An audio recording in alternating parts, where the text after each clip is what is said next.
వారు తమ తండ్రితో పడవలో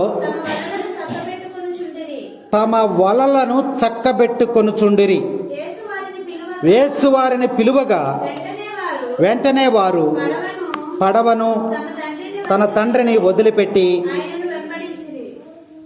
ఇంకొక ఇద్దరున్నారు. ఎవరైనా? యాకోబు. ఏం చేస్తారమ్మా వాళ్ళు?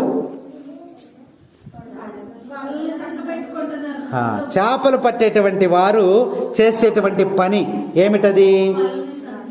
వలలను శుభ్రం చేసుకుంటున్నారు, వలలను చక్కబెట్టుకుంటున్నారు. వలలు ఎప్పుడు చక్కబెట్టాలి?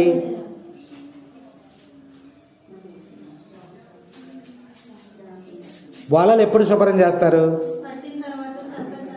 ఉంటే తీసుకున్నారు కదా. వలలను మనం ఎప్పుడు కడగాలి అంటే చేపలు పట్టడం అయిన తర్వాత వలలను శుభ్రం చేసుకోవాలి, పట్టడం అయిపోయిన తర్వాత. ఎందుకంటే అందులో చిన్న చిన్న చేపలు అవన్నీ కూడా ఇరుక్కుపోయి ఉంటే అది అలాగే ఉంచితే అవన్నీ కూడా ఎందుకు కంపు కొడతాయి, వాసన వస్తాయి. అందుకని వలలను శుభ్రం చేసుకోవాలి.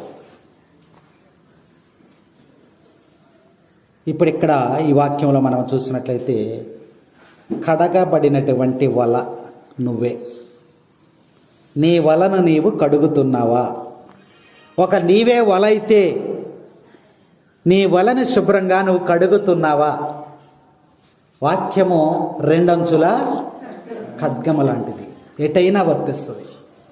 మిమ్మల్ని మనుషులు పట్టేటువంటి వారిగా నేను తయారు చేస్తాను, రండి అని ప్రభు పిలుస్తూ ఉంటే ఇక్కడ వీళ్ళు ఏం చేస్తున్నారు?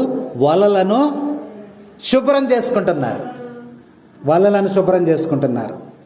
మనము దీనిని ఆధ్యాత్మికముగా మనం ఆలోచిస్తే నీ జీవితాలని నీవు కడుక్కుంటున్నావు. వారి జీవితాలను వాళ్ళు కడుక్కుంటున్నారు, వారి పాపాలను వాళ్ళు కడుక్కుంటున్నారు, వారి దోషాలను వాళ్ళు కడుక్కుంటున్నారు. వారికి అంటుకున్నటువంటి మరకలను వారు కడుక్కుంటున్నారని మనం ఆలోచన చేయాలి.